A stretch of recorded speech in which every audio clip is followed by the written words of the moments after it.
다 같이 사도신경하심으로 신앙 고백하시겠습니다.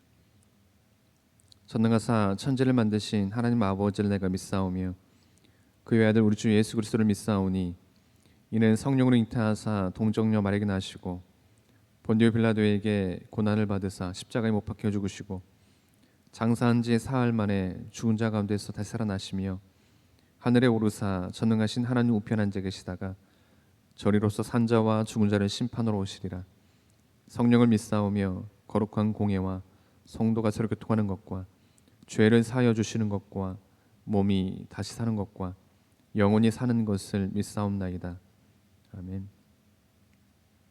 찬송가 387장 멀리 멀리 갔더니 함께 찬양 드리겠습니다. 387장입니다.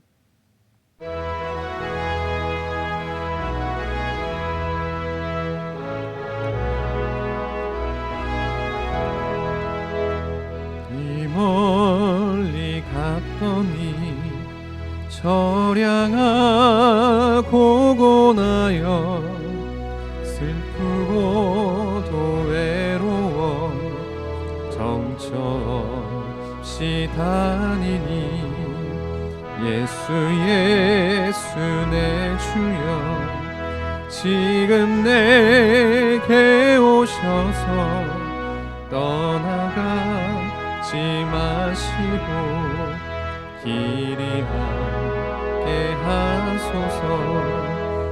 예수 예수 내 주여 마음 아파올 때에 눈물 씻어 주시고 나를 위로하소서.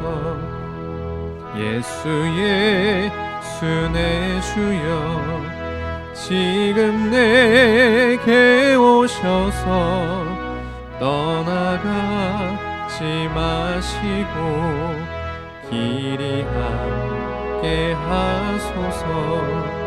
다니다가 쉴 때에 쓸쓸한 곳만 나도 홀로 있게 마시고 주여 보호하소서.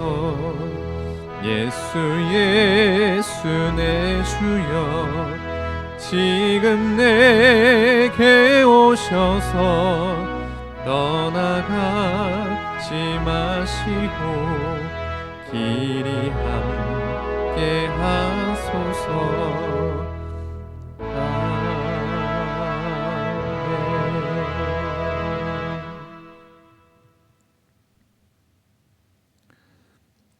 함께 나눌 말씀은 욥기 13장 20절에서 28절 말씀까지입니다.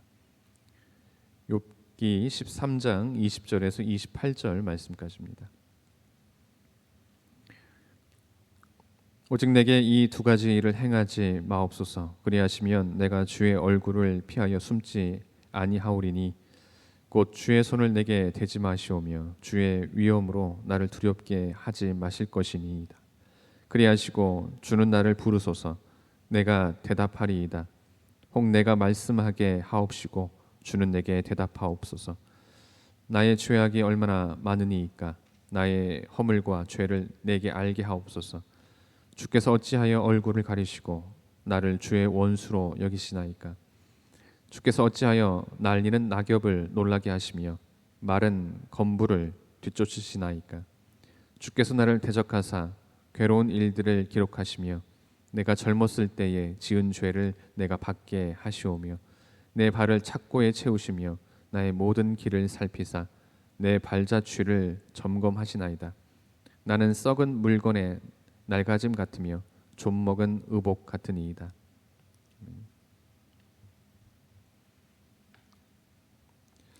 욥은 자신의 새 친구들과의 치열한 논쟁을 한 차례 치르고 나서 자신이 지금 당면한 고난의 문제를 그 친구들과의 대화를 통해서는 결코 해결할 수 없다는 결론을 내리게 됩니다. 그리하여 마침내 눈을 하나님께로 돌려서 하나님 앞에 자신의 문제와 고난의 문제를 내어놓고 하나님의 해답을 얻고자 시도했습니다. 정녕 이것이야말로 바로 인간이 안고 있는 문제를 근본적으로 해결하는 유일한 방법이라고 말할 수 있겠습니다. 그렇다면 인간들과의 대화를 중단하고 하나님께 모든 소원을 간구했던 욥의 행동을 통해서 오늘 우리 성도들이 고난을 만났을 때 대처할 수 있는 지혜로운 방법이 무엇인지 오늘 본문을 통해서 함께 살펴보도록 하겠습니다. 먼저 하나님 앞에서 진실하게 행하는 것이 지혜임을 봅니다. 오늘 보면 1절로부터 12절 말씀을 보시면 욥은 자신을 위로한답시고 찾아와 여러 말로 자신을 정죄하고 책망한 친구들의 발언이 참으로 무의미하고 무익한 것임을 알았습니다. 특히 욥은 친구들이 경건하게 하나님을 위한다고 했지만 그들의 말이 하나같이 의롭지 못하다고 지적했으며 친구들이 자기를 향해서 인과응보의 심판관을 피력했으나 그것도 자기에게는 전혀 해당하지 않는다고 역설했습니다.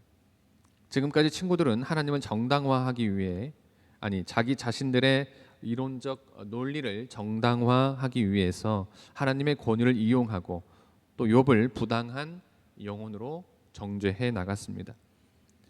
하나님은 단지 노예의 근성으로 자신에게 아부하며 자신의 환심을 사려는 행동을 심히 가증스럽게 여기십니다.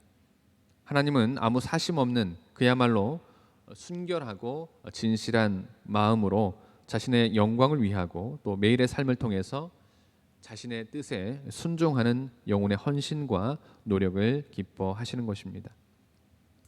다음으로 하나님을 끝까지 신뢰하는 것이 지혜임을 봅니다.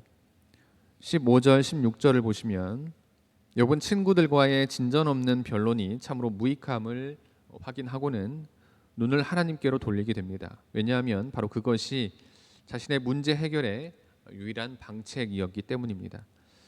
결국 욥은 비록 하나님께서 자신의 거룩한 계획이 있어서 자신을 마치 원수처럼 다루시고 마침내 죽음의 자리까지 몰아가실지라도 하나님을 향한 자신의 깊은 신앙과 신뢰심은 결코 변함이 없을 것이라는 초월한 신앙 고백을 그는 했던 것입니다.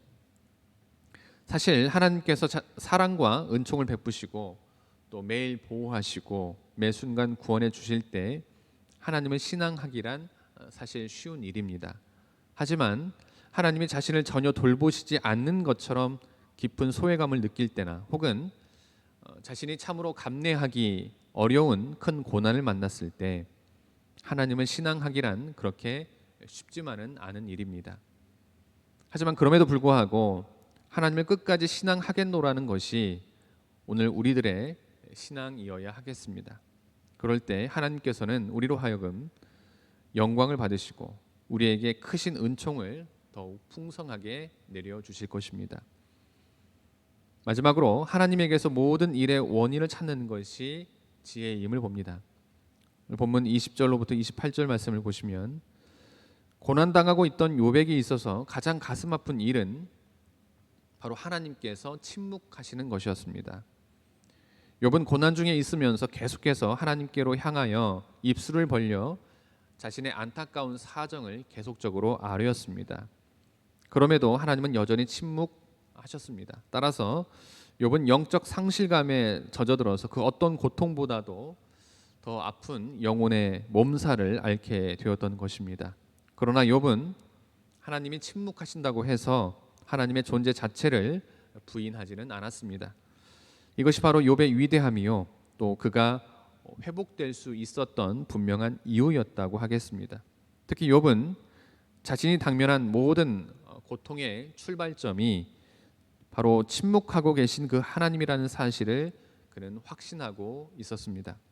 이처럼 자신이 당하고 있는 고난의 이유를 다 알 수는 없지만 그 고난의 출처가 바로 하나님이시요 그러기에 하나님만이 이 고난을 물리칠 수 있다는 확실한 믿음이 있는 자에겐 구원의 소망이 있습니다. 진정 모든 것이 주께로부터 왔다는 이 확실한 믿음을 끝까지 놓치지 않는 한 결코 우리의 장래는 어둡지 않을 것입니다. 사랑하는 성도 여러분, 우리는 많은 경우 이해할 수 없는 문제들로 인해서 시리에 빠지거나 혹은 원망과 또 불평을 하게 됩니다. 하지만 이것은 하나님을 신앙하는 성도의 태도라고 사실 말할 수 없습니다. 성도는 어떤 경우든 하나님을 향한 신앙을 저버리지 말아야 합니다. 그리고 그 일의 근원이 바로 하나님이시라는 그 사실을 분명하게 깨닫고 자신의 삶을 조용히 둘러보며 문제의 해결을 위해서 하나님께 간절히 기도해야 됨이 마땅합니다. 아무쪼록 이해할 수 없는 문제로 인해서 시리에 빠지게 될 때 하나님은 살아계시고 하나님이 모든 일의 원인이요 또 궁극적인 해결자이심을 믿음으로 그 믿음으로 말미암아 응답받는 우리 모두가 되기를 주님의 이름으로 기원합니다. 기도하시겠습니다. 하나님 감사합니다. 오늘도 귀한 하루 허락하여 주시고 귀한 말씀으로 하루를 시작하게 하시니 참으로 감사드립니다. 하나님 오늘 본 말씀을 통해 우리는 욥이 친구들과의 대화를 통해서는 결코 문제를 해결할 수 없다는 결론을 내리고 마침내 하나님께 자신의 고난의 문제를 내어놓고 하나님의 해답을 얻고자 시도함을 보게 됩니다. 하나님 이 시간 바로 없기는 이해할 수 없는 문제로 인해서 때로는 시리에 빠지게 될 때 하나님은 살아계시고 하나님이 모든 일의 원인이요 또 궁극적인 해결자이심을 우리가 믿음으로 그 믿음으로 응답받는 우리 모두가 될 수 있도록 하나님께서 인도하여 주옵소서. 오늘 하루도 지켜주시고 인도하여 줄 줄 믿으며 이 모든 말씀 예수님의 이름으로 기도드립니다. 하늘에 계신 우리 아버지여, 이름이 거룩히 여김을 받으시오며 나라가 임하오시며 뜻이 하늘에서 이루어진 것 같이 땅에서도 이루어지이다. 오늘 우리에게 일용할 양식을 주시옵고 우리가 우리에게 죄진 자를 사하여 준 것 같이 우리 죄를 사하여 주시옵고 우리를 시험에 들게 하지 마옵시고 다만 악에서 구하옵소서.